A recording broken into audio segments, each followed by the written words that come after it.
Southwest 911. What's the address of your emergency? Somebody's been attacked in my house. Somebody's been what? Attacked.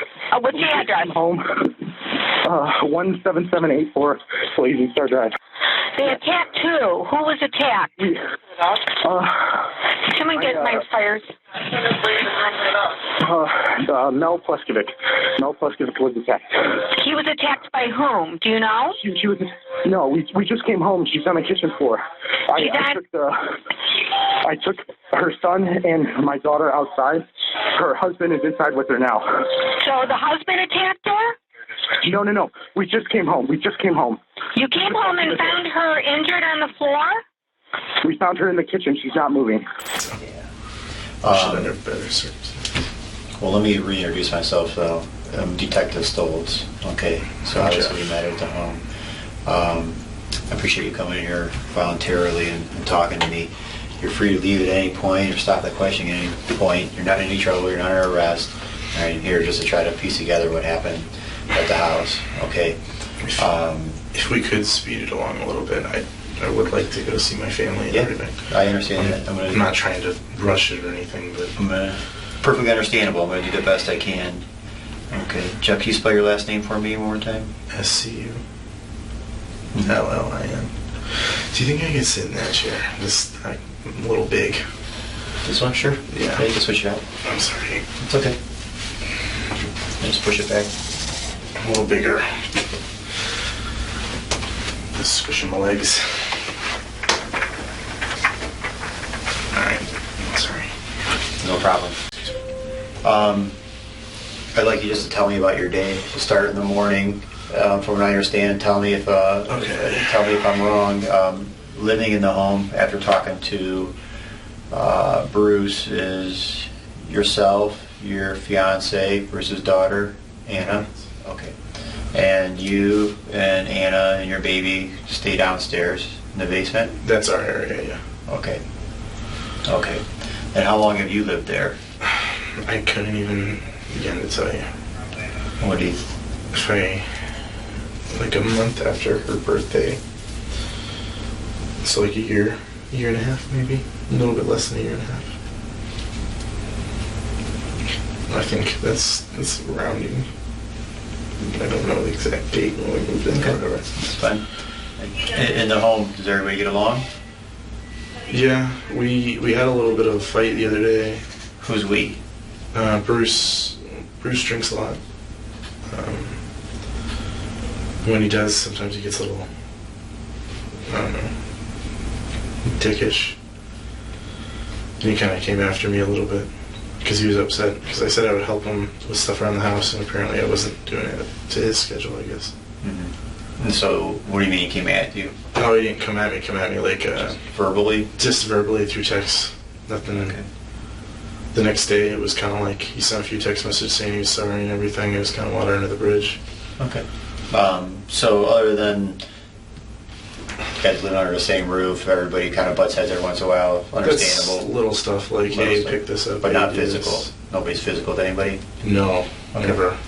Okay. They're very good family. This is Jeffrey Scullin. Cleveland, Ohio detectives are interviewing him about the death of his fiance's mother, Melinda Pleskovic. Melinda was found on the floor of her home with stab and gunshot wounds. She lived there with her husband, Bruce, her daughter, Anna, Anna's fiancé, Jeffrey, and Anna and Jeffrey's newborn baby. Police spoke with everyone in the house. Jeffrey's behavior stood out. While the rest of the family cried and held each other, he stayed off to the side. He didn't show emotion. He avoided eye contact. He answered questions, but his face and voice stayed flat. That contrast made detectives take a closer look at him. And where do you work, Jeff? Right now, I got laid off. I was laid off 2 months ago. And how are you getting by lately financially? Anna, how are you getting along financially? Is Anna? I've been using a lot of my savings, and Anna's been paying for all the small stuff to help me out until I get another job. Do you have any investments? Any other income? Rental houses. We have rental houses. Me and my dad. Your father and you? Yeah. What's his name? Jeff Scullin as well. He's a senior. Okay, you're a junior? Yeah. Okay. I helped him out with them and everything like that. How many rental properties do you have? 6. Only a few were rented. I think we just lost a tenant. I don't remember off the top of my head. I think we only have 3 or 4. And how much income does that bring you each month, you personally? I don't know off the top of my head the full math of it, but my dad will just give me a cut whatever I need. If I ask him if I need some money, he'll give it to me. Oh, okay, so you don't get a regular cut unless you have No, not a regular cut. Well, I mean, I would, but he just like, if he goes, hey, you need an extra $500, he'll give me an extra $500. So you do get a regular cut? You get your half? Yeah, I guess you could say that. Okay. I'm sorry, I'm really tired.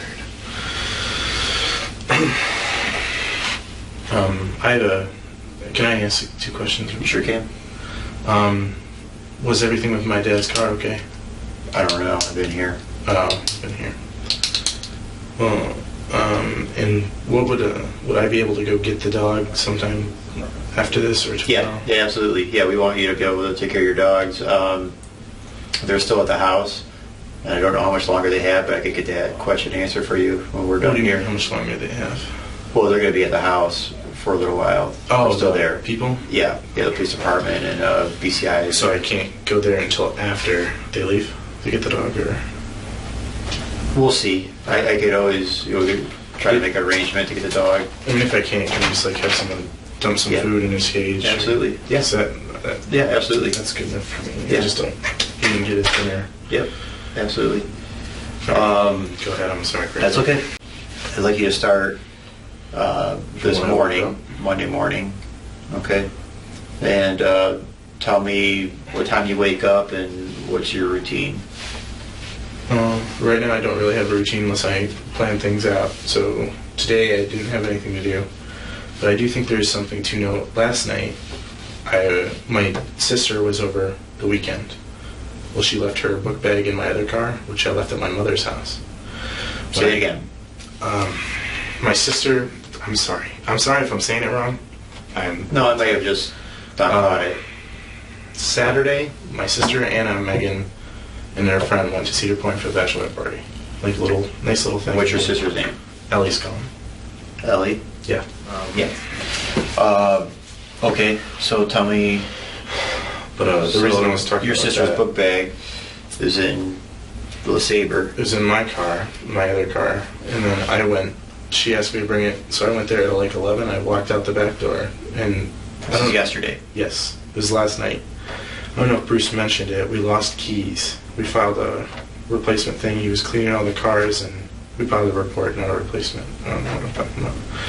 He was cleaning the cars, and he lost keys, and people were hitting the alarm button and holding it down. We filed police reports and everything. But right when I got in Anna's car, because the truck was blocked in, I was just going to take Anna's Cavalier, the blue Cavalier. And I was going to drive over, unlock my car, and throw it inside the house, the book bag, and leave, Right when I left, someone hit the big alarm button. So, like, whoever does have the keys had to see me walk out at, 11:30 last night. I just figured that was worth noting. I forgot to write that down Okay. I thought about it when I was sitting out there. Yeah. Jeffrey says his truck keys were stolen. He adds that whoever took them keeps setting off his truck alarm at night. The detective thinks that's a strange detail. He sets it aside and goes back to his main questions. What the detective doesn't know is this: the murder weapon is in Jeffrey's truck. Jeffrey is laying the groundwork, an excuse ready for when the police find it. But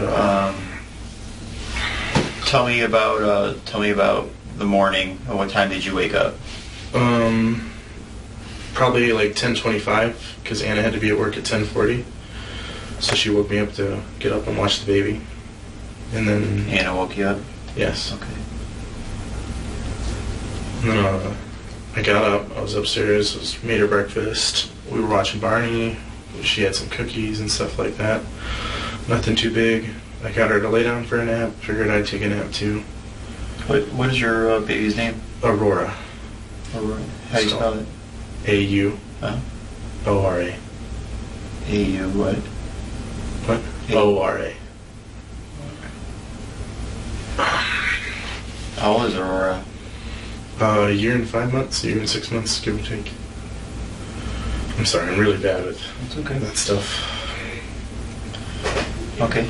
And Anna had to go to work? Anna worked. She worked at 11? I think it was like 10:40. I might be off by like 10 minutes. No. You're telling me when she left or? When she left. 10:40? Okay, so she probably had to work at 11, fair enough? Probably. Okay. Okay, and who else is in the home at that time? Just me. I brought the dog up because the other day someone tried to get in the house, so I felt better with him being up there. He follows the baby around, so I feel better like when she's in the house when he's around. Mm-hmm. He was up there, and the other dog was in the laundry room, the other door past the basement door. Okay. And no one was there for the longest time. It was just me, and then I think around 1, Mel came home. I don't know the exact time. She didn't tell me she was coming home. She just kind of showed up. And she walked in. We were going to meet my mom. She helped pay for the wedding because I didn't have enough money and my card wasn't going through. So she gave me some money, but then I was late, so they ended up going up there to pay for it. Well, we were all going to meet for dinner later that night. I was going to go pick my mom up after she got home from work, and I was going to be like, hey, they want to go have dinner, let's go have dinner at Applebee's. It was going to be this nice little thing. Well, Mel said she didn't want to do that, she just wanted me to go grab the money and everything. And I was like, okay, well, I'll do that when Mom gets home. So I left. No, I didn't leave. I'm just skipping ahead. I'm sorry, I'm really fucking tired. It's okay. So Where was I? Well, I mean, you're at home. Mel came home at 1, so we're at 1 o'clock, and then the plan was. It's fine. It's okay. The plan was to meet for dinner, but Mel didn't want to do that, and she asked you to go get. She asked you to meet your mom. Go grab the money. I had to go grab like $600 from my mom and the rest from my banker. But Mel asked you to do that. She asked me to go do that, and I said I'd do it when she got home, and she said okay. And that wasn't an issue. That was the end of the conversation. Okay, you get $600 from Mom. Okay. And then you just told her after work. And her excuse, yeah, I told her when she got home. Okay. Where does your mom work? She works at a bank downtown, Fifth Third. She's like in the big vault thing or whatever. But I'm sorry, where was I? Well, it's still at 1 o'clock. Supposed to meet for dinner, but she said she said she had to do something. She wouldn't elaborate, which I'm not going to press. It's not my business. So I was like, okay, whatever. Okay, and I but just kind of she couldn't change the shirt. Okay, so she left to go to the doctor's 1:30 or so. What time does Kyle get home? Exactly 3 o'clock. So I walked out at around 2:56, 2:57, and the bus was already there. Because sometimes they come really early, and they call and bitch that I'm not outside. Okay. So I try to walk out a little bit earlier, but then every time I plan on doing it, they're always early. Okay, so you get him, you guys walk back inside? I was still outside. We were chilling outside. It was raining, but he didn't want to go inside. So he's kind of running around the cars and stuff. Okay. And right when I was finally getting him to go inside, Mel pulled in, and she's like, hey, what is up? Say hi. What time, how long were you guys outside before Mel came home? Nah, no more than 5 minutes, if that. Okay, so she came up shortly after 3. Yeah. And then I had the baby ready to go because I was going to my Aunt Jeannie's. I don't know if I gave the one officer her information and everything so you could call and ask if you need to. But I was going there. I help with her lawn and her house and stuff. She can't do stuff like that. I was supposed to do leaves and cut some bushes down and put up. She bought these lantern things, for the side of houses, lighting it. But it was pouring rain. But on the way there, I ran out of gas. What time did you leave then? Right after. I just walked in and grabbed the baby. So as soon as Mel came home, you left right away? Literally, right away. And I didn't notice with the truck that the light popped on for the gas, so I'm driving down Prospect and I lost, it stalled out. I pulled to the side of the road a little bit, turned on my hazards. I was in view. No, on Drake. What is it? The one going to, I'm sorry. Well, are you heading? I'm heading towards Prospect. I think that's Drake, right? Okay, so you're heading across Drake. I could see Gecko, but I had the baby and it was pouring rain, so I wasn't sure what I was going to do. Okay. You were going to your aunt. I'm sorry. What was her name? Aunt Jeannie's. She lived. Okay. You ran out of gas on Drake Road. Did you know where at on Drake? Within view of Gecko. Like maybe 200 feet. You're in your truck. Yeah. Right. I was pulled to the side of the road. I had hazards. You were by Gecko. Yeah. I had my 2 gas tanks in the back, but they were empty. What kind of? How big are those? Like 5-gallon gas? Just tank? 2 5-gallon ones. They're in the back of the truck if you go over. But there was a nice man who stopped. I pulled out an umbrella, this little umbrella. I was gonna walk with the baby carriage and the thing. Like I couldn't find my phone. I didn't know where it was. But I was gonna walk. The plan was, but someone stopped and asked if I needed help, and I gave him $10, and he went and filled the gas can up and brought it back. He was very nice. Okay, so you weren't near Gecko within walking distance, huh? Well, no, I could see it. Is what I'm saying. I was in view. Okay. Not like walking distance. Distance. I could see like the corner of the sign. Okay. So you gave him $10. He filled them up. Yeah, and then right after that, You didn't go with him? No, I had the baby. I didn't want to get in the stranger's car with the baby. Okay, so he fills them up. I figure worst case is he steals my gas tank and $10. Okay. Best case is he came back and he seemed like a really nice old guy. He had red Lincoln, and he pulls up and asked if I was okay. But I called my dad right after that and let him know I was on my way to Jeannie's. I got there, she was waiting for me. I was late because I had to stop and get gas and stuff. Did he fill up both those cans? No, he only filled up one. He only put $10 in one. There's still gas in it. I stopped and put $6 in. That's all I had. Right into your car? Right into my car, just to get me there, and then I kept the gas. Did you in the pay gas with cash? Yeah. I might have the receipt in the truck. I probably threw it down. I'm really glad I keep the receipt. Okay. Actually, you know what? I might have it in here.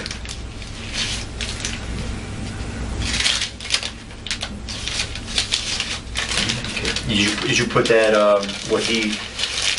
you just filled up, you didn't put the whole gas can in? No, because the thing's a guzzler. I was afraid I was going to lose gas again. I figured $6 would be able to get me there and back, okay, so I can get more money. Okay. Okay, and then you go to your aunt's. Yes. On Abigail. On Abigail Lane. Is anybody home? Yeah, Jeannie was there. Okay. Do you know what time you get there now? How long does all this take? You left shortly after 3. What time do you think you got to her house? Probably 4:30. That's a long time. I was stuck there for whatever. I didn't know what to do. I couldn't find my phone.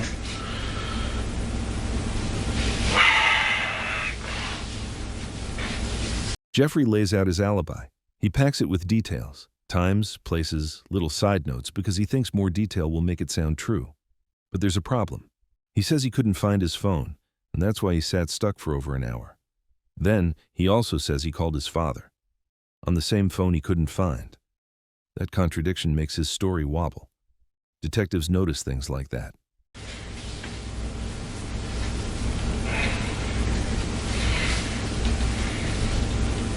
4:30-ish, probably a little bit before or a little bit after, I'm not sure. I got there, I was talking to her for a while. Okay, let me just backtrack a little bit. Right.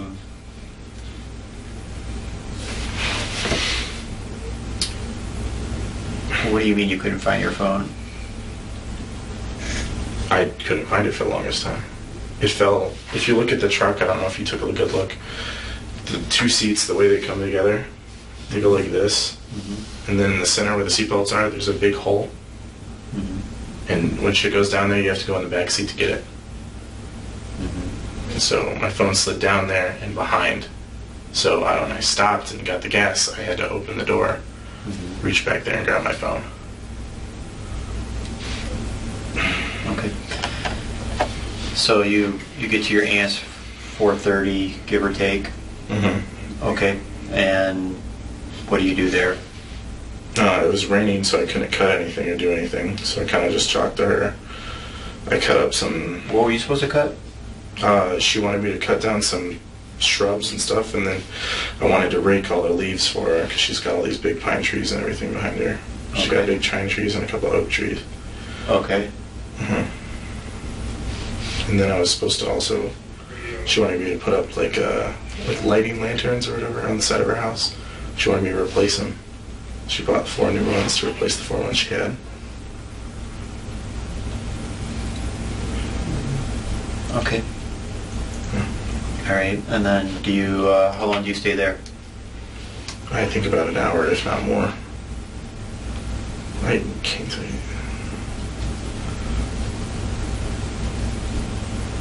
And then You think you're there for an hour? probably a little bit more. I called my dad when I left. If you look at my phone, it'll tell you what time I was leaving. Like the exact time. And then I went from there. Was that nobody else was there? Just you and her? Just me and her dog and the baby. I spoke to Anna a couple times on the phone. I spoke to my dad on the phone while I was there, and then I called him after I left as well. And then I texted Anna that I was on my way when I was pulling out of the driveway as well. And then I also texted her here when I got to Applebee's. Okay. Yeah. Okay. And then from there, where did you go from your aunt's house? To Applebee's. We went straight to Applebee's. We were all supposed to meet there originally. But Anna told Bruce to go there, and she told me to go there. Because either way, we needed to go get keys from her. Because we couldn't get, well, I couldn't get in the house at least. And whose idea was it to go to Applebee's? Anna's. For us to meet there. Who's us? Me and Bruce. Because he was at the wreck. I think he was just going to go home afterwards, but she said to everyone go up to Applebee's. She was expecting us to go up there originally.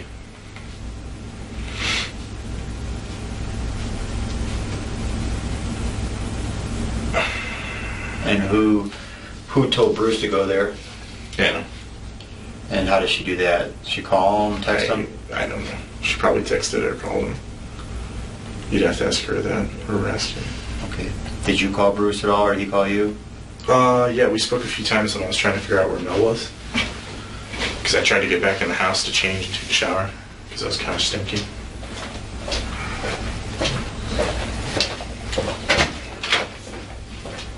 We were all trying to get a hold of Mel, so we all like crisscross called each other, trying to figure out where she So was. you guys were calling each other, you and Bruce? Yeah, I called him a few times. He called me once, saying that he was at the wreck, because I asked where he was. I thought they would be together. But, and then Anna called him a few times. She called me a few times, I think. We were all just calling each other, trying to figure out what's going on. Okay. And you wait for Bruce to get there, and then what kind of conversation? Does Bruce come in with anything? That little bag he carries around all the time. What color is that? I think it's green and black. It's like a little duffel bag, like one of those little gym bags. The cheap ones you see at Dollar Tree. Okay. And he orders food? He sat down, he asked if I talked to Mel, and I was like, no, have you talked to Mel? We were all trying to figure out what's going on. Anna walked over. We were all talking like, when was the last time we talked to her? When was the last time we do this? He was all pissy that she told him to go to Brew Kettle or whatever. And then he's like, I went and bought. We talked about Kyle for a little bit, because Kyle has accidents. How he's buying underwear or whatever for Kyle. And we told him to go to Walmart to buy those like value packs and everything. Mm-hmm. And then we ordered food and we kind of sat there. We just talked about odds and ends stuff. And then we were talking about how his tire, I don't know if he told you, someone put 2 nails in his tire. Mm-hmm. Like right next to each other that aren't attached nails, so you know somebody did it. We were talking about it because they were away all weekend and I wasn't paying attention to the cars. But his tire was flat when he came back and the car hadn't moved. Mm-hmm. So someone like walked up and put the nails in. We were talking about that. He keeps on blaming Mark something. One of their old friends, the guy they call Spaz. I've only met him a handful of times. I don't know his full name. But he thinks it's him fucking with them and all that stuff. And then we were talking about the break-in and the attempted break-in thing and all that stuff. Mm-hmm. We were just talking, trying to speculate what was going on. We were all blaming a different neighbor and stuff like that.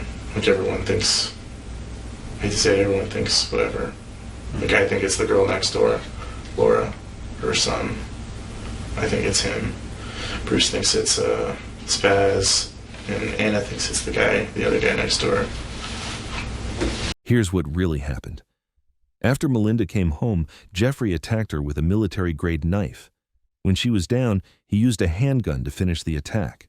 Then, he left Kyle alone in the house, drove to his aunt's place, and later went out to dinner with the family. When Melinda didn't show up, he acted concerned and helped them try to reach her.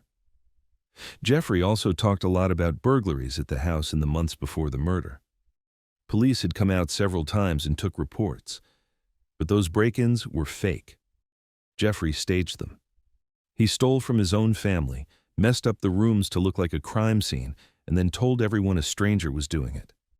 He fooled his family and tried to fool the police into believing the house was being hit again and again.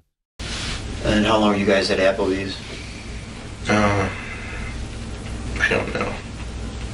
We were there a little bit. What's a little bit to you? I couldn't really tell you because the way... I don't really know. I couldn't tell you. I'm sorry. I couldn't give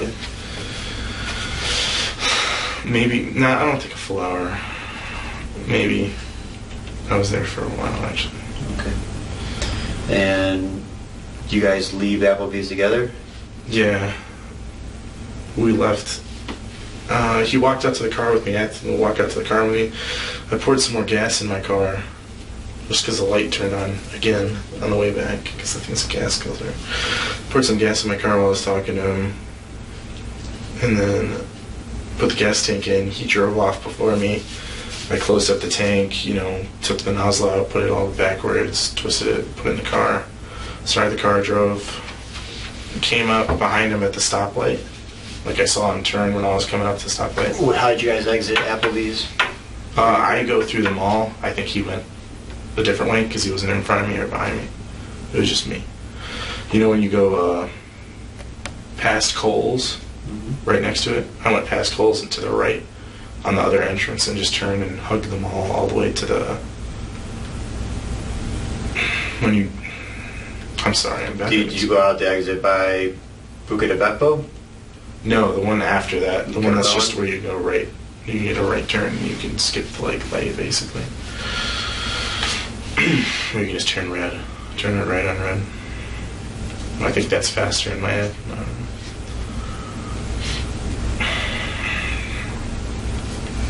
Okay, and then driving home, he's not in front of you or behind you?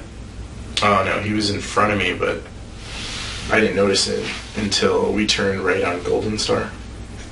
Okay. Because when I turned right onto Golden Star, he was turning right down Blazing Star. And there was a lady in front of me, so I stopped. She went, I stopped, turned right. And then when I pulled in the driveway, he was already waiting by the door.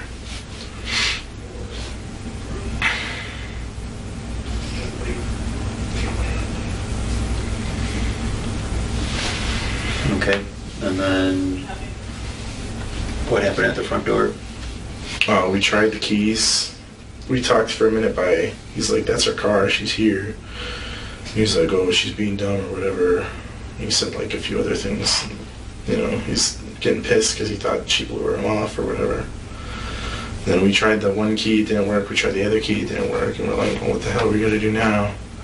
We started knocking, nothing. Like 5 minutes go by. I hit the doorbell like 12 times in a row just to say if someone's sleeping, just to wake him up. And Kyle came and opened the door. And, it seems everything was normal. Kyle opened the door, the lights were all on, nothing seemed out of place, just looking in. I reached in, put the baby to the right like I always do, because the one door doesn't open, so I always put her to the right. And I went back out, grabbed her bag, grabbed my phone, wallet, and I walked in. And then when I was walking back, like about to round the garage, Bruce started screaming about something. I ran in. Kyle picked up the baby and moved her in the living room, the room with the TV, where the couch was, the L couch. You put him in there, so I walked in and ran over to the baby. So you put the baby right in the foyer right there, to the right, by the stairs? Yeah, right where the base of the stairs was. And Kyle picked up the baby. He does this all the time. He picks her up and he puts her in the other room, because that's where everyone hangs out. He Picked him up, ran in there. I thought something was wrong with the baby, so I ran in. You went outside to get the diaper bag and do what else? My keys and wallet. I left them on the seat because I didn't know if we were going to get in the house. Keys, wallet, and phone were all right on the driver's seat. And I didn't want to leave the baby there because she was awake, so she would have started screaming if we walked away. And then you heard him, you heard Bruce, what did Bruce scream? I don't know what he screamed at first. I just kind of heard him yell. So I ran in, I thought something was wrong with the baby. Didn't see her at the door, was yelling, "Where's the baby, where's the baby?" Ran into the kitchen, saw her to the right, ran over there, looked at her, nothing was wrong. He was screaming in the kitchen. I thought something was wrong. I turned around and Mel was laying down. So you went in, you went to the right for the baby? You didn't look? Well, is that what you said? I looked, but I didn't see. I just looked for the little carrier because I was afraid something was wrong with her. Where's Bruce standing when you come in the house? Right above her head, like to the right. Like if this is the pantry door, he was standing like this.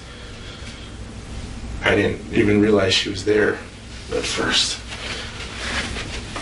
Did you actually go into the living room? Yes, I went in the living room. I picked up the carrier and I'm looking at her face. I thought something was wrong. And then I turned around and saw her in there, and then he started screaming, "She's bleeding, she's bleeding, she's bleeding." And I was like, "Call 911, call 911, call 911." And I reached down and I touched her leg to see if she was awake. I shook her leg. She didn't move. So he was standing over Mel? Yeah, right where her head is. Her head was. And then I shook her leg. She didn't move. He's yelling, "She's bleeding"? He's yelling, "She's bleeding, she's bleeding, she's bleeding." Then he ran past me into the front room and he started digging in his bags looking for his phone. And he yelled, "He can't find his phone, he can't find his phone." And then he ran back over and did something to her. He was touching her or moved her or something. I think he just touched her back and realized she was bleeding from all over her back or whatever. I pulled out my phone and started calling, and then he yelled, "She isn't breathing," and that's when I grabbed Kyle and walked out. Kyle didn't want to go out. I kind of dragged him out by his neck. I wasn't trying to hurt him, but I just didn't want him in there. And who called 911? I think he called as well, but I'm not sure. Were you outside when you called 911? Yes, I ran straight out to the truck. It was rain when I was making my way to the truck. Put the baby carrier in. I forced Kyle to sit down. When I was on the phone with 911, I turned on the lights and looked to see if Kyle was bleeding or anything because the lady asked me. And Bruce went to his bags to try to find his phone? He was looking through his bags, and then he came out. He was on the phone. I think he was on the phone with 911. He was yelling into the phone, so I don't know. I was trying to... Yeah, we're going to talk a little bit further about it. So let's just back up so I understand this clearly. We'll go slow because you're throwing a lot of cars out there. And so Okay. On Saturday, Yes. you guys were planning on going. They were going to see... Let me start again. Saturday. Ellie's in the car. I'm going to pick up Ellie. I stop at the hospital to say hi to my dad. I haven't seen him since he's been in the hospital. His truck is in the parking lot. He said that there was a gun in there, that I can go grab some money. My mother walked out there with me. She grabbed the money out of the bag, gave me some money for Ellie's ticket. I cleared the weapon that was in his car so that there was nothing in the chamber or anything like that. He's licensed to carry it. He's a concealed carry weapon. Okay. I ejected the magazine. And your mom takes that? Yes, and I put it in the back seat of the car, all the way in the back, where you open up the window. I set it down there. She drove off in that car later. She went back up. But I went in my car, picked up Ellie, went to Rite Aid, bought her ticket, and then we went back to the house and they went to Cedar Point. Her sister, my sister, Anna's sister, her, and Sandra, one of their friends. So the last time you physically touched a gun was Saturday, right? Yes. Okay. But I don't know when the last time he fired that weapon was. That's what I was worried about. Yeah. And since Saturday, have you showered? Yes. I think I showered that day. I don't know if I showered yesterday, though. I'm sorry to say. Okay. But You showered. Yes. Okay. And do you wash your hands after you use the restroom? Yes. Am I in trouble? No. I'm sorry. You're asking me, you're worried about it, but, if the last time you touched a gun was 40 hours ago at the least, you've showered, you've washed your hands, so you should have anything to worry about. All right. Thank God I was worried. I didn't know how long that stuff stayed on. After they finish talking about the crime scene, the detective shifts to the guns, both in the house and in the cars. Jeffrey tenses up. He starts scrambling to explain why one of the handguns was fired recently. His voice tightens, his answers get longer, and nothing really lands. Instead of clearing things up, he makes the detective more suspicious.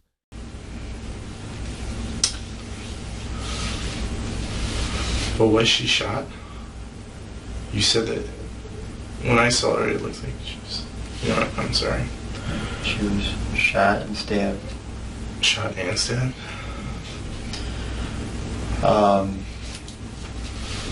Jeff, let's go back to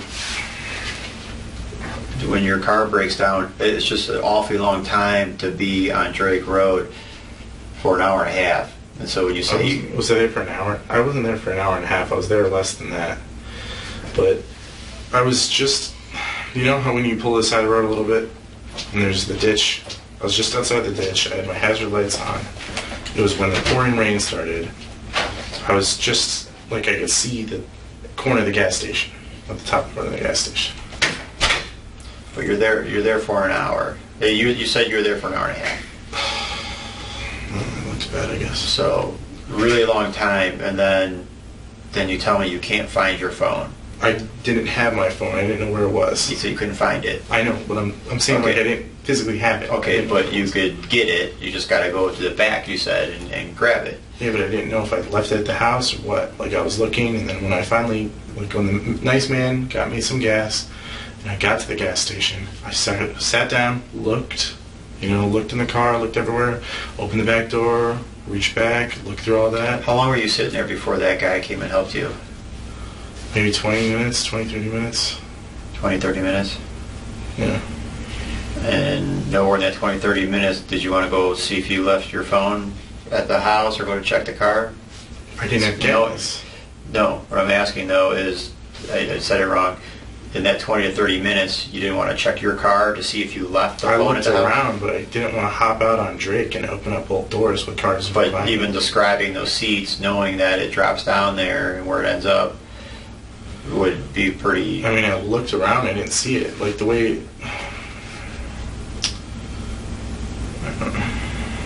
I guess I could have done it better.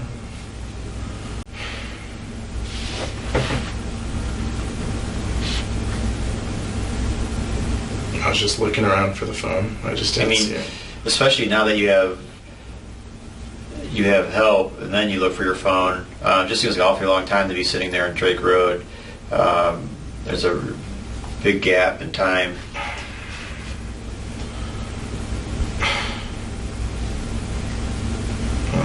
I don't know. I didn't want to hop out of the car with people zooming by me. And I didn't want to walk out and try and walk to the gas station holding a gas tank and the baby. That's what was my predicament. I understand not wanting to get out of the car with the baby, and if it's raining, but I think anybody would first look for their phone to see if they call for some help. Well, I was looking, but like I said, you have to get around the back, and I just... Didn't feel safe to do that? I didn't feel safe to do it, and there's a good possibility I left the phone at home is what I was thinking. But what made you feel safe 20, 30 minutes later? I pulled up into the get-go. After I got some gas, I pulled up into the get-go. But you just told me that you found it while he was getting you gas. Yeah, he got me gas, I pulled up into the get-go. I said I'd put $6 in the tank. That's when I opened up the car and looked and found the phone. Okay. And then I called Jeannie, or I might have texted Jeannie or called Jeannie that I was on the way. I'm sorry if I'm not explaining things right. I'm very tired. Jeff, how did you get the scratches on your face? I had a little bumper with the truck. I got tapped. That's from me hitting the steering wheel. You can ask Anna and her mother about and her father and whoever else. When did you get in a car accident? It wasn't really a car accident, it was just kind of a bump. Okay. Well, when did you get bumped? Yesterday. On my way back from helping Dakota Skinger move. Sorry? I was helping my buddy move from his house here in Prospect, at the corner of Prospect and Lund. He can account from where I was there. And then on the way back, I got bumped, but just enough to just hit my head.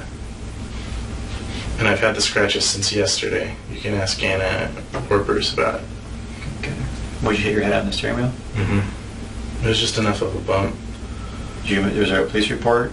No, there was no damage on either of the cars.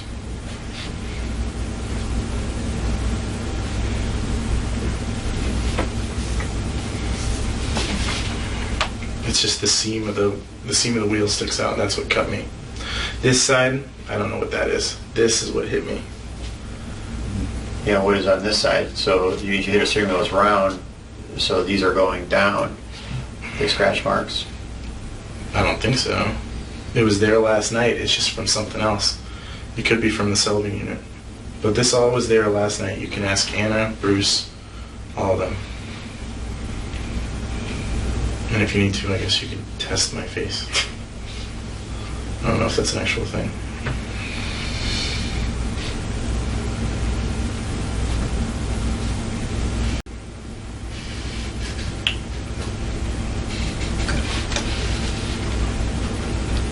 So who do you think is capable of doing something like this? I mean, Bruce gets angry and yells at everybody sometimes, but I don't think he would be able to do that. I don't think Anna would. I don't think anybody would. Anna and Mel recently found out that the guy next door has guns and was flaunting guns around. The one to the left, I don't know his last name, but his name's Ronnie. He said something about it when the break-in happened to the officer. He said he was like, oh, detective. I don't know what he is. Blonde, like white hair. You're facing the house to the left? Or the other way? You're facing the house to the left? Yeah, house to the left. With the red door. Mm-hmm. With the basketball hoop. Mm-hmm. I don't know how they came about that. They told the detective that came by. He had white hair, kind of short. I don't know his name. I have his card. Actually, you know what? I do have his card.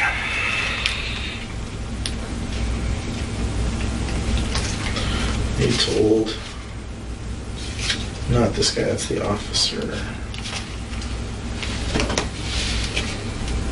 You know what? I might not have his card. There's a picture of his card on my phone, but they told him about it. Okay. They seemed pretty concerned about it. You can call Anna and ask her about it if you want. Okay. The clothes that you're wearing prior to 3, what were they? Sweatpants and a t-shirt and some socks. What colors? The sleeping. Gray t-shirt, black sweatpants. And I don't know what color the socks were. Probably white or black. Those are the only ones I have.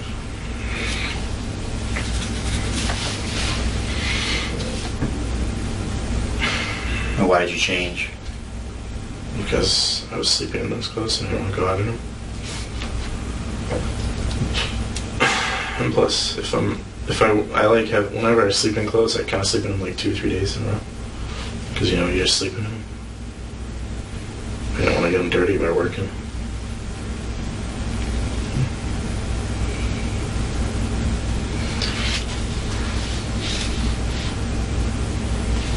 In the process of eliminating, the people that were there on the scene, would you take a polygraph test? What's that? A lie detector test. Sure. Okay. Actually, you know what? Wait. I'll talk to my mother about it first, but I guess I'd be open to it. Wow. I thought those things don't work. They're very accurate. Huh? Never mind. I just going off stuff I saw. Okay. Do you have any involvement in Mel's death? Any knowledge? No. Of anybody? No? Besides being there. Who do you think would do something like this? She's she's nice. She's well liked. She's a teacher. Everybody knows her and loves her. I mean, granted, we do butt heads every once in a while. Like, we yell at each other about little stuff, but it's like, who doesn't? Basically, they're family. If I had to say someone who did it, I would probably say the person that tried to break in the other day. There's a police report about that. Someone tried to open the door while I was there.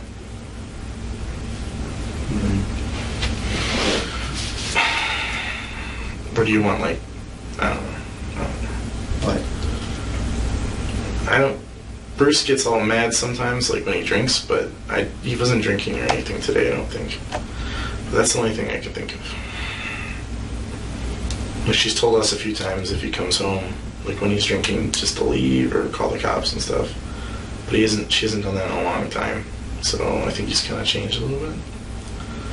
But I really doubt he would do that. He really loves her. I think he really cares about her. But everyone, I mean, she's great. I don't know anyone who would hurt her. She's a teacher. People come up to the back door all the time and say, what seems odd to me is when you heard Bruce screaming. So you said initially you were afraid it's the baby, but one would go, you'd come in, you'd go to the scream, so you're looking for Bruce, number one.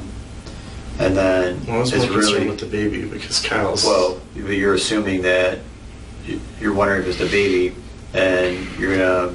Bruce is screaming, so he must see something with the baby. He just screamed once. He wasn't constantly screaming, if that's what you're trying to say. So he screamed. Yes. You're worried about the baby, so you're gonna go to Bruce because you're assuming the baby's by him, right? That's why he'd be screaming. I was just looking for the carrier. I set her down inside, and when I looked in the door and she wasn't there, I really thought it was about her. Why he was yelling. Yeah, it's just hard to believe that you wouldn't see him standing there and see a scene like that. You know, you said you went right to the room and... I was just looking for the baby, I guess. You know, because it's not a very big house. So, I mean, when you come out of that hallway there, you could see Bruce real easily, you know, so you couldn't pass him up. I was just looking for the baby. That's all I gotta say, I guess. I wanted to make sure my daughter was safe. Yeah, it seems really tough to run by that.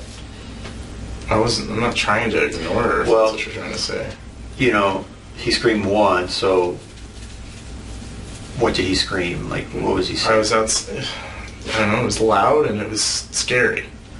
I ran in to see what it was. Was it high pitched, like a high pitched scream, or? It's like, like real loud. He yelled something, like help or just something short like that. And that panicked you that much to run in the house and look for the baby? Well, I just set her down and Kyle has hit her a few times, so I got scared, yes. When I walked right in, set her down, walked out, heard him yell, walk in, the baby's not there. The first thing I think of was, where's the baby? Why is the baby not there? What's wrong? So you physically ran? Or did you walk in? Like, walked really fast. Didn't run.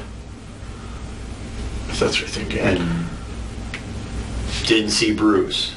Well, I looked and I just was looking for the baby. That's all I wanted to know. Where the baby was. Why the baby wasn't where she was. That's all I was really concerned about. Well, if I heard somebody yell, if I heard you yell, I'd be looking for you. Even if I thought it was about the baby, I'd be looking for you, assuming that you saw something or, hey, what's wrong?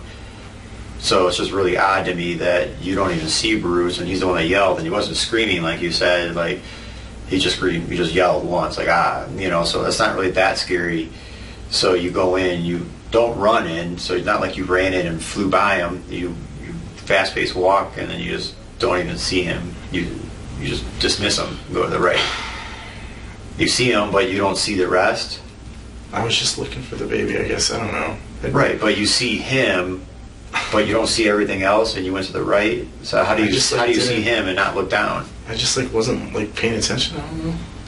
I was looking for the baby. All I wanted to see was the baby. What was wrong? What was going on? There's no way, Jeff, there's no way you could see him, see that he's there, and go to the right without seeing Mel. There's no way. Especially in a small kitchen like that. I don't know. I just didn't. I don't know what you want me to say. Oh, it's just not believable. It's impossible to walk in that house, to look over and see Bruce, the guy that yelled, and not to, like, what's wrong? And then there's no way you can miss that. I mean, there's no way you can miss that. I guess. I don't know.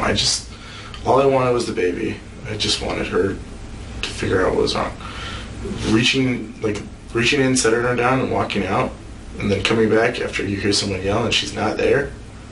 That's kind of scary. I wanted to see where the hell she was, what was going on. Once I figured out where she was, I looked around. Mel was there. Kyle was right next to me. That's when we were talking about the 911. Call 911. He went to his bags. I just didn't register it, I guess. I don't know. Well, when did you see Mel? Kind of when I turned around, I noticed she was there. Turned around from the family room? Yeah. I reached down, picked up the baby's carcass, looked at it, and I turned around. Kind of like... Where is the baby carrier? You know where the second chair was? Of the thing? It was right on the edge, like nearly in the family room, nearly not in the family room. Nice. Technically in the family room, but not, like still on the tile, kind of. Yeah, it just seems really hard to miss that, you know, especially when you say you saw him but you don't see her. It's almost impossible. I'm not looking at the floor. I wasn't really trying. I don't know. You can't look in that room without seeing the floor. I don't know. I don't know. I just wanted to see where Aurora was. That was like my main objective, I guess. I didn't. Okay. All right. Let's walk you out. Do you have any more questions about my story? Or? No. Oh, I'm sorry. But,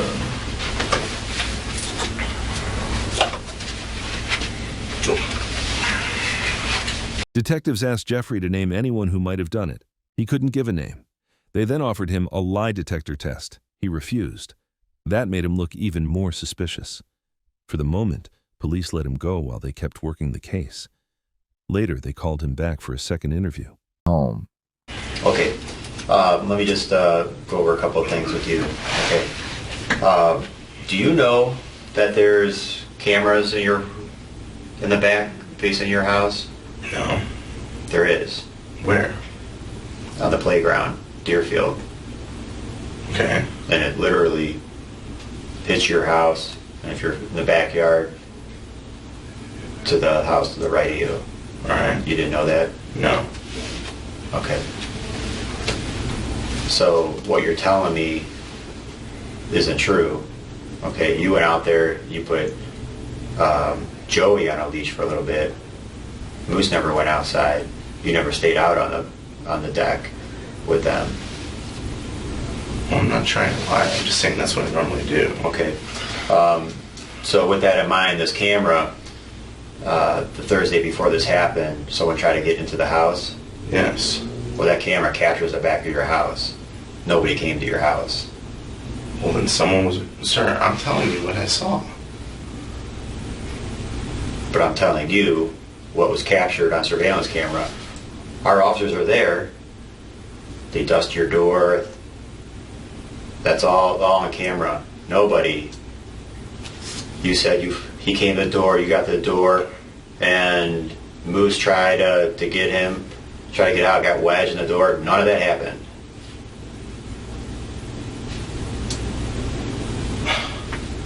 I don't know.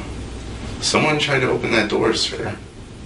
Jeff, I'm not... you told me you were face to face with him. I was His hand got in. None of that happened. None of it. So why did you call us and say someone tried to get in the house? Someone did try to get in the house, I swear. No, they didn't. Again, it's on camera. I'm not trying to... We watched the whole day, Jeff. Why would you make that up? I didn't make it up.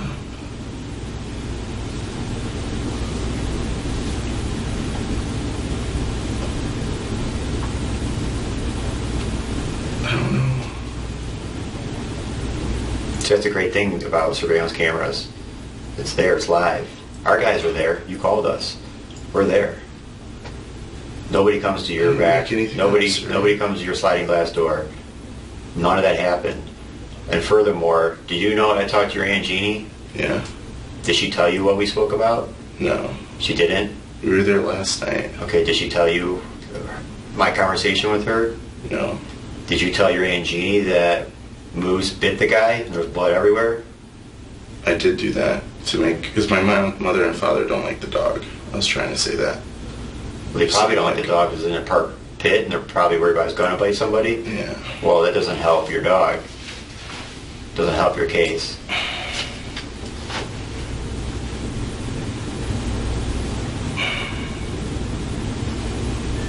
So you lied to your aunt?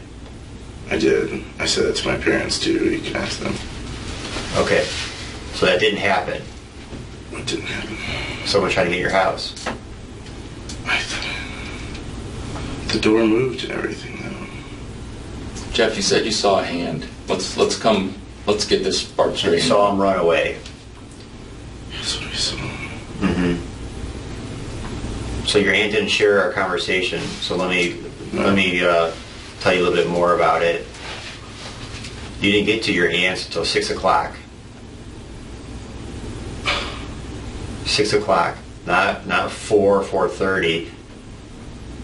6 o'clock. There's I got there long before 6. No, you didn't. You were late.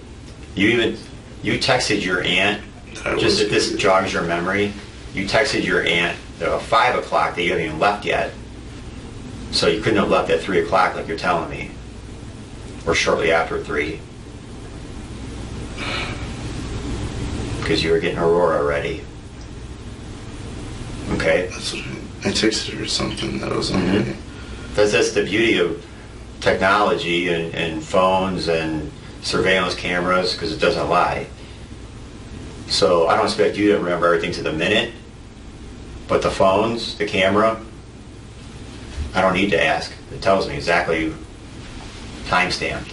So you're not even at your aunt's house before 5. She says you don't even get there until 6.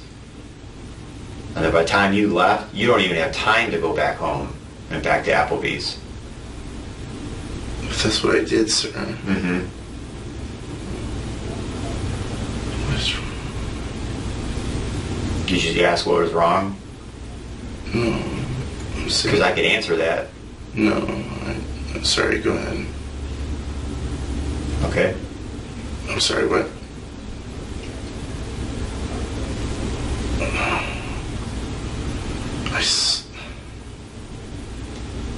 I saw somebody. Okay. It didn't happen.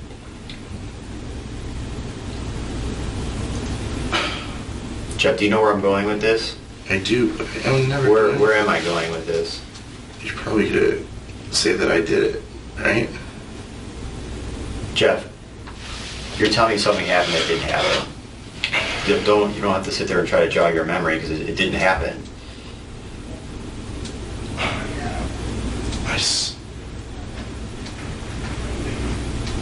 Do you know what time Melinda really got home that day? Because it wasn't at 3 like you said.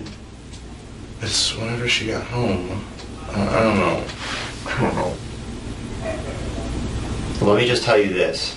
It was much later than what you're telling me. Melinda doesn't come home when you say she comes home. What time did she get home? Doesn't matter. It's much later than what you're telling me. So remember when we first talked, I questioned you, you looked a little irritated about how long, even at that point, when I didn't know as much as I know now, and you said you left at 3. When they came home, you left right away. You said you didn't get your aunt's until 4:30, and even I questioned that. I said it's an awfully long time from Blazing Star to Abigail is roughly what? How many miles? I've never 4? GPSed it. 5? So I questioned it. You seemed aggravated that I would even question it. I said, that's an awfully long time to get from point A to B, run out of gas, when someone came and helped you 20 to 30 minutes after you broke down. So now, not only is the hour and a half. Now the hour and a half becomes 3 hours.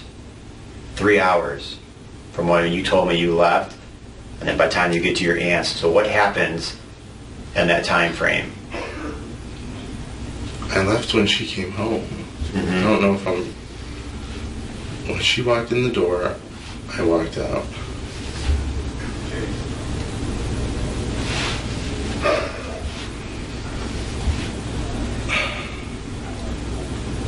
Jeff, Sorry. I'm sorry. you okay? I'm shocked. I don't know what's... I saw somebody. How did you feel when we took your truck? Did you know we took your truck? My dad told me. He said it was on the news. Okay. Yeah. What do you think I about just that? figured you took it. You took all the cars in the driveway. I didn't think anything of it. You probably think hit the anything of dust and everything through it. Yeah. And we send that to a lab. Yeah. Okay. And what do you think that we found? You probably found blood. We've cut our hands a million times in it. Your blood? No. I haven't cut myself in a while. Who? Well, you said you cut yourself. You guys cut yourselves all the time. Who's we? Me and my father. Okay. But you never cut yourself. Not anytime recently. Okay. I'm sorry. This is where we're at. Okay. All right. This is your chance to let the weight of the world off your shoulders, because I know it's on there. I haven't done anything wrong, sir. Where you're at right now, okay, you could either make this better for yourself and the family, or you continue down this road where it's just going to get worse for you.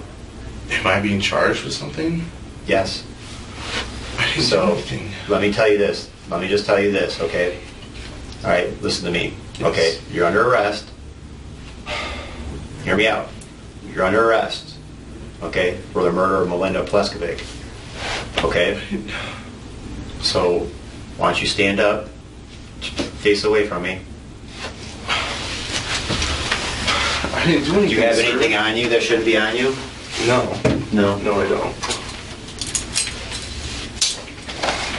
I didn't do anything, sir. He sits there stunned. He knows he's guilty, but he keeps whispering, "I didn't do anything." It isn't how an innocent person fights. It's flat, weak, like he's trying to hold a lie together. After understanding your rights, to try to make this better? Sure. Okay. You can stop the questioning or conversation anytime you want. Jeff, look at me, okay? Look at me. All right. What happened that day that would make you do something like this? Because you don't seem like the type to do this. I didn't do anything wrong. She took me in. I never... Right. That help me understand, help this family understand. Jeff, when I asked you, does this family get along? You said, yeah. You said it's a great family. You said they took you in. Melinda was paying for your wedding. We've talked to a number of people. You know who's the most excited about your wedding? Do you know? No. Who do you think is the most excited about it? Anna? Possibly. Melinda. Everybody we spoke to talked about how excited she was for you to marry her daughter. I'm sorry. Can we move these around? Are they? Yeah, I'm like, my hands are hurting really bad. Sure. I'm sorry. I can't That's put okay. my hands back. That's like okay. that, sir. Let me see. Get a key on you. Okay. Stand up for me, Jeff. We're gonna put you, cuff you in the front. Okay. Does it feel better? Yeah. Okay. My shoulder was hurting. Sure. You want something to drink? I didn't hurt anybody. Do you want something to drink? Would you like something to drink? I'm okay. Okay. Everybody we spoke to, Melinda was very excited for your wedding. Okay. You brought her a granddaughter.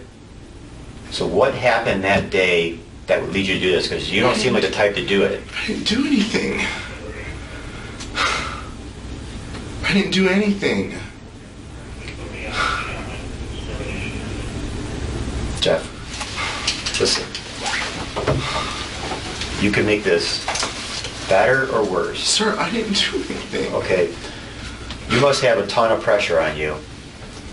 And you could probably take a lot of this pressure off starting now to do the right thing and help everybody understand what happened that would lead you to do this. I'm sorry, but I didn't do anything. She was basically my mom. Right, she took you in. You guys never fought? We had, like arguments living there. Not nothing like, I understand nothing that. crazy. Like, take your clothes down. Something like that. Talking to you like that you're her son. Yeah. Took you in like one of her own. Can I flip my hands around? Or did that, never mind.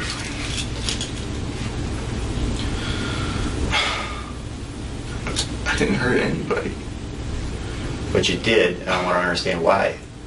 I didn't do anything.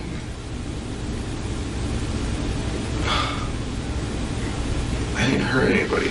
Jeff, you have an 18-month-old She's my world. daughter. I would never. Your world. They would. So do you I would want to never start? see her again. Do you want to start making this right so you can see her one day, or do you want to keep going down this path? I'm not trying to go down a path. I didn't do anything, sir. I would never do anything. Up in Jeff, did something happen that day that just made you really angry really fast? No. Was Melinda an irritant to you about the wedding or anything like that? No. Did you guys have words that day? Yeah. And what happened? We talked about little stuff, and then she went to the doctor. Right. But when I say have words, was there any kind of disagreement that day? No. None at all? No. Did Melinda ever say things to you that got you upset? No. Never. No, not that day. I've been upset with her before, but never angry. Well, I just said ever. Ever? What were the What were the things that Melinda would do that would sort of push your buttons, that would just get under your skin? Just little comments, like she'd make comments, little insults, but whenever she did anything like that, I'd just go downstairs. I wouldn't. How would she insult you? Just like she'd make comments about weight or anything like that. It's little stuff, nothing Right. Nothing crazy. I'd just walk away and I would just Sure. leave. Right. I didn't do anything, sir. I didn't do anything.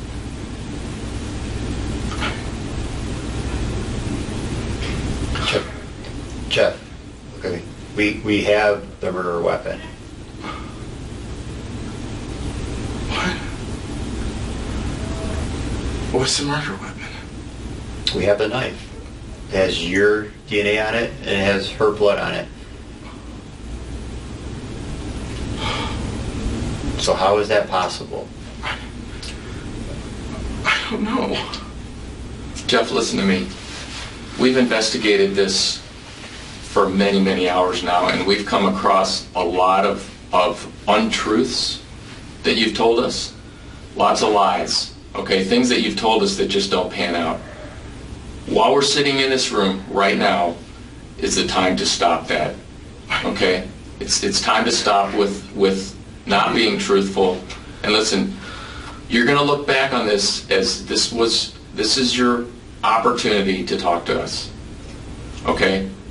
Sir, So put all the fabrication that's going on up in that head of yours right now, and let's just get to what happened that day. Sir, Do you understand what I'm saying? I understand what you're saying, but Okay. I didn't do anything. Mm-hmm.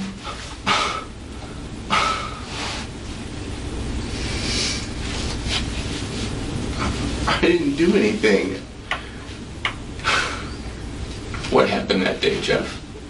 I told you guys what happened that day. I left. Mm-hmm. I got broken down for gas. Man, Yeah. help me. What? The Good Samaritan that never came? You never went to Get-Go. No, you weren't in Get-Go. You weren't in Get-Go. Video again, Jeff. Another story. Jeff, you're going to feel better, whatever happened that day, at least giving some reason, get it off your chest. This is your chance to make it right. I did not do anything, though. Do you love Anna? I do. I love that baby. Do you love Aurora? I love Anna. Do you love Aurora? Yes. And Bruce, is that someone that you want? Is that a father figure? They're all family. I would never do anything to hurt them. Give me the truth so I could tell them and help them understand why this happened. I didn't do it. I didn't do anything. I didn't do it. Jeff, do you understand that the things that you told us, not only the burglary, but the day of, that none of it is panned out? Getting money from your mom. Your mom knows nothing about the money. She was never contributing anything to the wedding. She wasn't even supposed to meet that night. Melinda, who's the most excited about the wedding, would never cancel a meeting about the wedding. Skyview took meticulous notes, and anybody that's met was going to be your mother-in-law, all they could say is how excited she was. Melinda's not canceling any meetings about the wedding, especially 4 or 5 days beforehand. She's not doing it. What happened that day that would make you do this? Because it doesn't seem like something that you would do. That's right, Jeff. I don't think you meant to do this, but we need to know what happened. You can listen. You can go a long ways to helping the family understand things by being truthful with us now. And that's the best thing you have to offer at this point, is helping the family to have some understanding, because you caused the death of Melinda, and we know that you did. Don't keep this locked up in your head, okay? Tell us what happened. Jeff, tell me right now, what happened that day? I left? No. She did. What happened between you and Melinda? Nothing. Get it off your chest. Sir?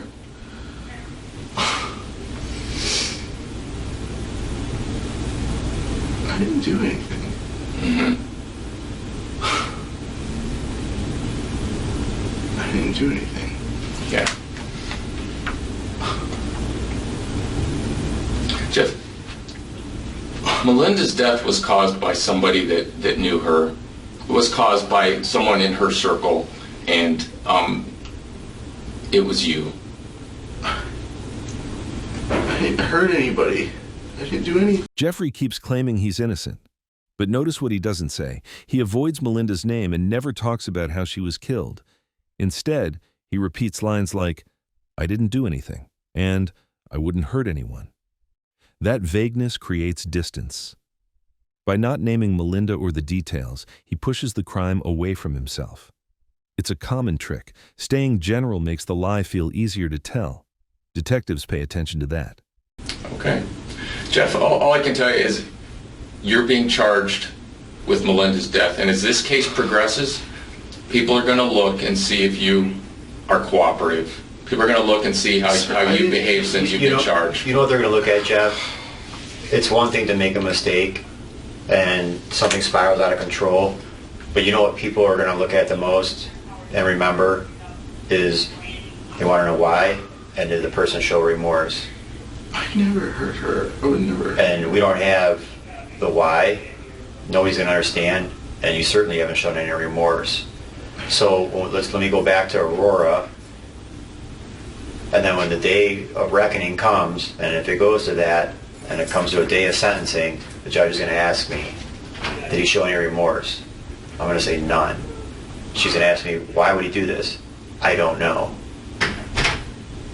But the physical evidence shows that you did it, Jeff.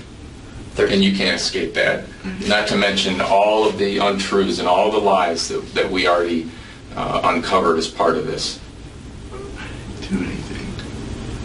I never hurt anybody. I didn't do anything. I was with the baby all day. Mm-hmm. Okay. I was with the baby. Jeff, Last chance. Sir, Let it out. Just let it out. I didn't hurt anybody. I wouldn't do that. I wouldn't do that to anybody. I wouldn't do that. Listen, Jeff. There's nothing you could say to us right now that's going to remove the cuffs. I'm not But trying to. there are things that you can say that's going to help you down the line. So do you want to make this better?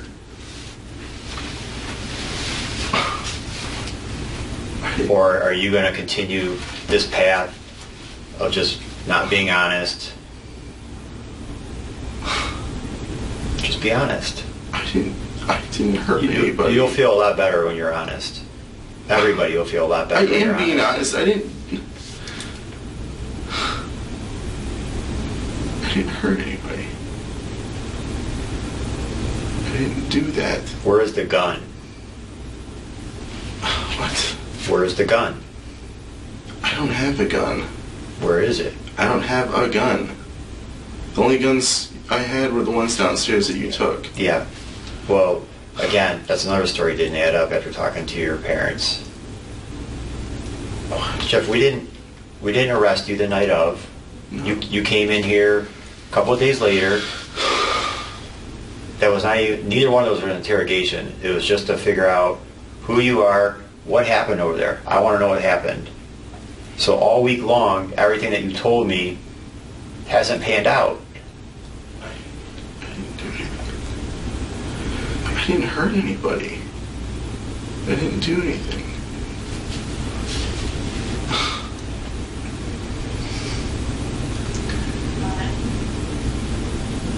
So you want me to go tell that family,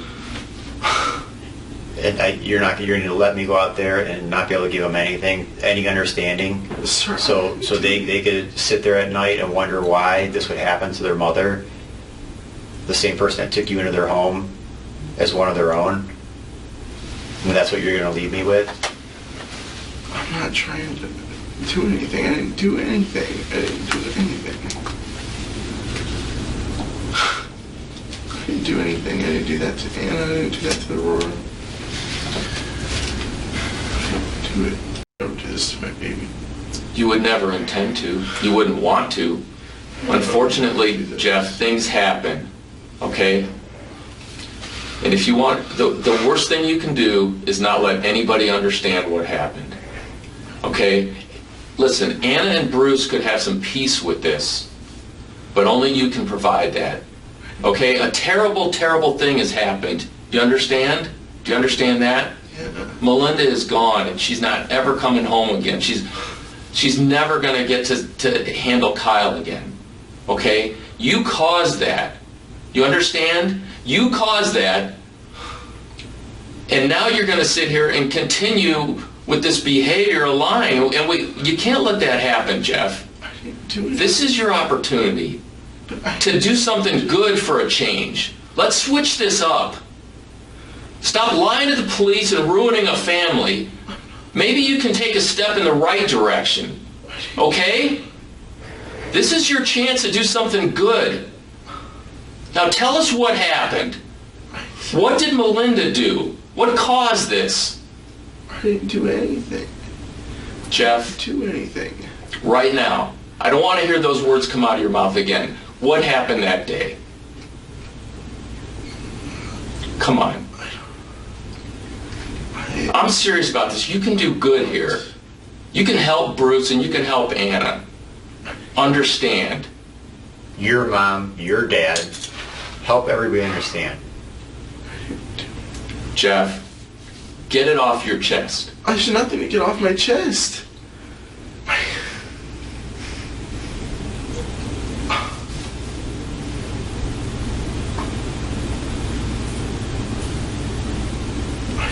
You know what? Maybe you just are a bad person. Maybe this is just a waste of time. I didn't do And then anything. everybody will just know that, and that's what they'll go to bed with. You're just not a good person. Even bad people eventually do the right thing. You're not one of them, apparently. You're just a bad person, right? So I will go to your mom, I will go to your dad, and that's exactly what I'll let them know. That the son they raised somehow has zero remorse, can't do the right thing, given the opportunity, can't let your own family, their family, have a little bit of peace of mind, because you're going to be selfish and you're going to sit there in jail and I'm not giving these families anything because I didn't do anything, when everything points to you. I have no worries at all as this moves forward about this case. Nothing that you said about that day is truthful. There's surveillance cameras everywhere you said you were. None of that stuff happened. So I'm not going to worry about trying to figure out why you're lying to me anymore. So you could let your own family wonder what happened to the kid they raised and how he became so bad. There's not many people that sit across here. People do things wrong all the time. But the good people will say, well, this is why I did it. I made a dumb mistake, or it turned into this. I don't even know how. I wish I could go back. I wish I could go back in time and make something different. You can't even do that.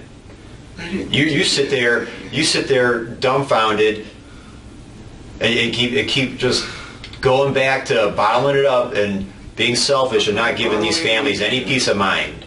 So maybe you just are a bad person. And they'll just have to accept that. Bad people do bad things. But you're sitting here because the physical evidence is going to show what you did, Jeff. To be honest with you, we don't need a confession from you. So that's up to you. The confession, in all honesty, Jeff, we're trying to help the family out. It's going to help your family. Melinda's family is going to help you. You may not feel that right now. Do you want to lay down, finally just lay down and, like, I finally did something right? I'm trying to make the best of the situation. I want to come home with my daughter. I didn't do it. I would never do this. I didn't do this. I didn't do anything. I left. I left. Hey, Jeff, I'm not going to yell at you. I'm not. I'm going to ask you as nicely as I can. I'm going to explain this as nicely as I can. Jeff, you right now can do something good out of something bad. You can make this a little bit better. You can't change it, but you can make this a lot better for everybody involved. Be selfish. Think about yourself. Do you want to get out one day? Do you want to see your daughter? I love her. She's Yeah. All right. Let me ask you this. You're telling me you didn't do it? Okay, listen to me. Look at me. Look at me. You're telling me you didn't do it? Look at me, Jeff. Sorry. If the roles were reversed and I was sitting there, I would do everything I can to prove my innocence. Everything. Listen, you're not looking at me anymore. Sorry. To do everything. You know where I would start? I offered you a polygraph the other day. Take a polygraph. Prove yourself. Prove yourself that you're innocent. That this all this overwhelming evidence is just we're completely lost our minds. I'm not asking if you did anything. I know you did something, but I just want to know why. I want to know what spiraled that day. Help everybody understand so you could start today thinking about when you're going to get out and see your daughter. Because right now, don't even bother thinking about it. It's not going to happen. So do you want to take a polygraph? My mom told me to ask her about all that stuff. I don't know. I don't know. This is, you know what? This is the same mom that I got to call in here, help her understand how a mother's son could do something. And she's like, why would he ever do that? I don't know. I don't know, Mrs. Wilson. I don't know. Maybe he's just a really bad person. So, do you want to take a polygraph or not? You need to talk to your mom, is that what you're telling me? I need to talk to my mom. Well, we must be completely different people, because if I was sitting there, I would be extremely angry and determined to prove my innocence. I didn't do anything. I didn't. And if I did do something, I would jump at the chance to make it right. I didn't do anything. Because I would be selfish. Like, I want to get out of here, I want the most lenient sentence I could get. I want to help people understand, yeah, I'm not a bad person, but man, I did a really bad thing on one day. I can't take it back, but I'm going to do everything in my power to make it better. And you can't do that? Be selfish, do it. Jeff, has this sunk in? You're under arrest for murder right now. The murder of Melinda. I didn't murder Melinda. I don't... Well...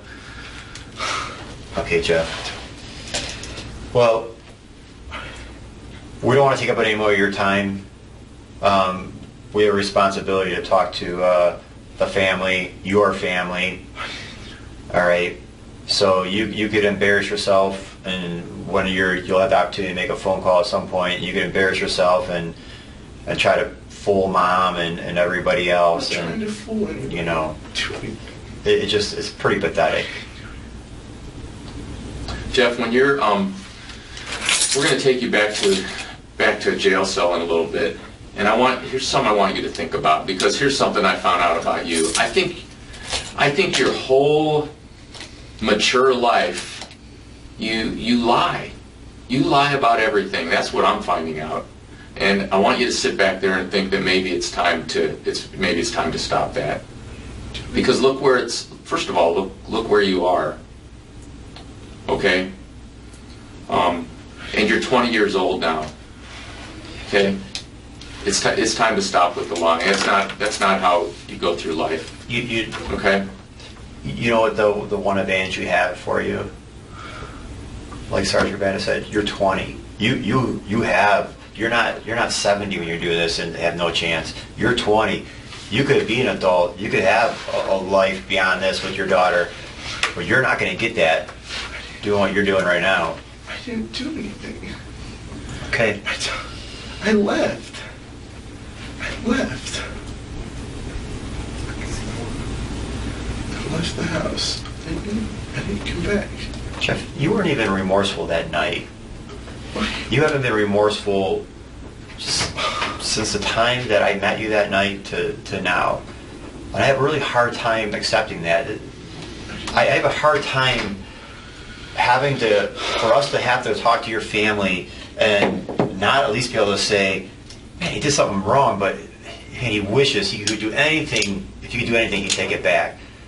That is livable. They're going to have to heal and move on, and that would be a big part of letting them do that. Your family, not just Melinda's family, your family.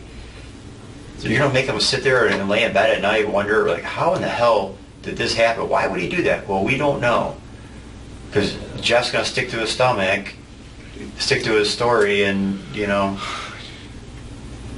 Come on, Jeff. Come on, we're right there. Okay? Man up about this, Jeff. I'm telling you. We're here. I never hurt her. I never did anything. You are going to feel so much better when you just explain why. I didn't do anything. Like, you know, detective, I snapped. Okay. I didn't know how to get out of it. Then I got scared. I need something. Jeff, that knife with Melinda's blood on it that was in your truck and has your DNA on the handle, that's not the only piece of evidence we have. We've chosen to show you that one. Okay? So, saying I didn't do anything to anyone is just not going to carry you very far. Okay? So, but we're about done here. Jeff, we're not lying to you. You can make it better for yourself and someday see the light of day, or you can make it worse. And you're going to be kicking yourself because you're making it worse. And I just don't understand that. That's right. And you don't make decisions by asking your mom. Now, Jeff, you're under arrest for murder and you're an adult. You don't make decisions now by asking your mom. Okay, you're beyond that. You're way beyond that. You already know your mom's answer. It was the same one she gave you that night. You didn't do anything wrong. Go ahead. Give the officers what they want. So of course she's going to tell you. What did you want then? That night? No, what you asked a minute ago. What was it called? Polygraph. Sure. Jeff, what would your mom say if you asked her if you should tell the truth right now? I didn't hurt Melinda. I never did anything to Melinda. I left. I walked out of there. I didn't do anything. She was yelling at Kyle. It would be impossible for you to leave, her to be alive and you leave, and then the knife that killed her to be in your truck. It is impossible that it ends up in your truck. I didn't do it. I didn't.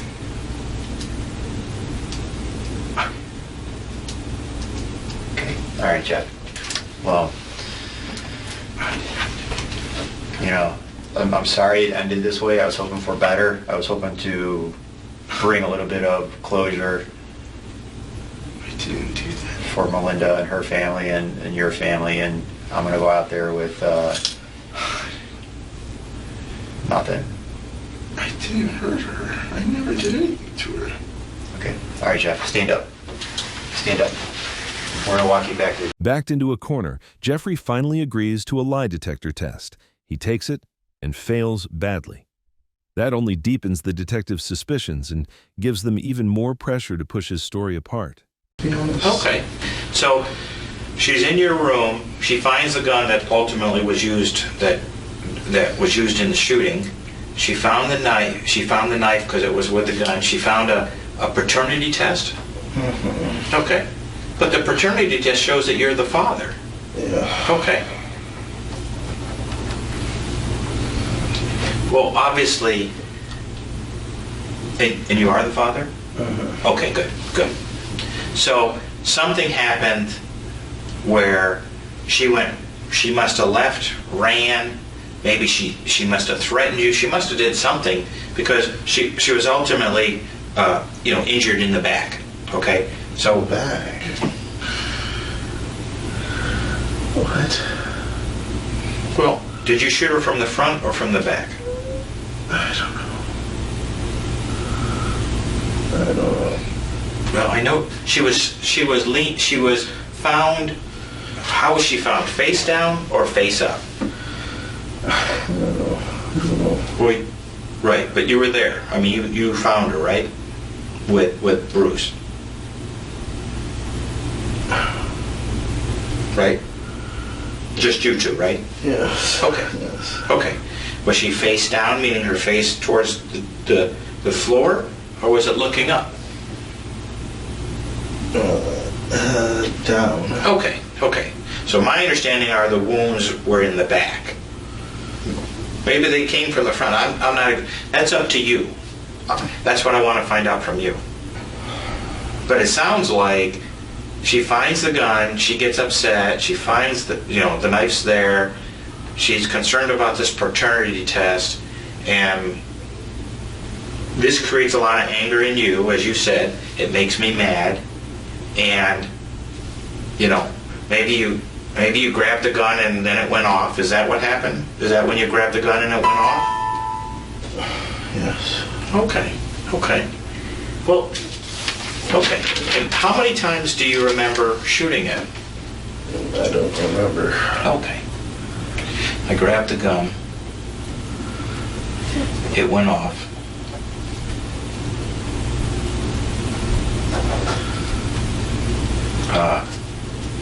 Did she continue out of the area, or when the gun went off, where were you? Were you in your area, your living room, the kitchen, I don't know. Okay.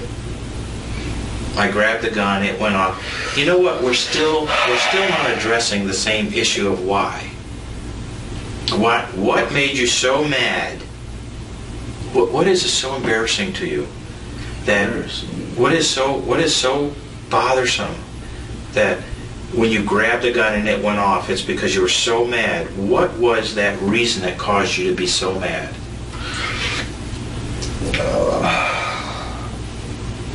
I'm sorry, what? What was the reason why you grabbed the gun and then it went off and ended up shooting her? What was the reason for that? That's what I want to understand. That's what we need to let Aurora know.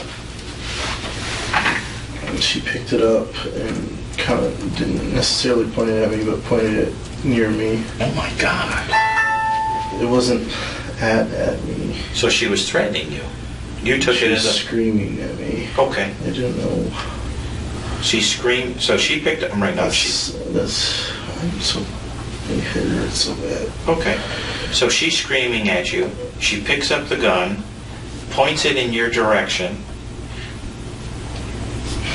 What do? Do you grab it from her? That's where I don't understand. Well, you got it somehow. Got it. What's that? I just reached up and grabbed it. Okay. I reached up and grabbed it. And then... And that's when you responded and it went off? So you felt threatened by her? For a minute, yes. Okay. I felt threatened by her. And that's what made you... Is that what made you so mad? No, she was yelling... Aurora isn't yours, Aurora isn't yours.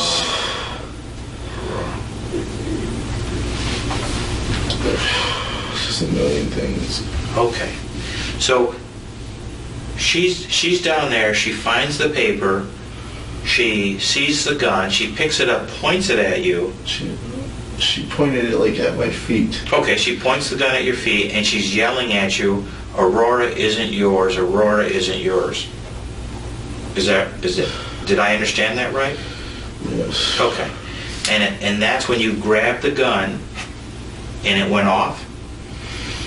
Yeah. Okay. I didn't even know it had anything in it. Right. Okay. I grabbed the gun. I think I knew the one was loaded down there, but I didn't think it was. It went off. I didn't think it was loaded. No, I didn't know. Okay, it was that one.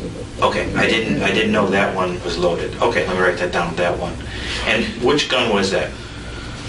I don't know. So, was it the revolver or the semi-automatic? What? Was it a revolver or a semi-automatic? You're familiar with the guns, you know. No, revolver, sorry. It was a revolver? Okay. So earlier you told me that you have the revolver that you had was a .357 or the .44 Magnum. Was that it? Was it one of those two or was it another revolver? It was that one. Okay. And what did you do with that 40? Did you put it back into the bag? Yeah. Okay. Did you clean it? No, I didn't touch it. Okay. Just put it back. Okay. Okay. And the police see, did they have that bag? Yeah. Okay. So it was a revolver that was used. You didn't realize that it was loaded. And I'm going to go back. She originally was angry because she didn't think Aurora was your child. She grabbed the weapon, was pointing at your feet, and as she was screaming at you, you grabbed the gun, and it went off. I didn't think that one was loaded. It was a revolver. It's a .357 or .45. Are you sure in the .357 or .40 it was in a 9 or a .22 or anything? I don't know. Okay, but it's the one in the bag? Yeah. Okay, it's the one in the bag. And that's the black bag which the police have? Yeah. Okay. And then tell me about what happened with the knife. Was you still so mad that... I don't know with that. That's what I don't understand. Well, typically, what that psychologically represents is a lot of anger and frustration. And I'm thinking that anger and frustration is stemming from her trying to take Aurora away from you by her insinuation that you're not the father. That's what I don't understand her. What's that? I don't know. That's what I don't know.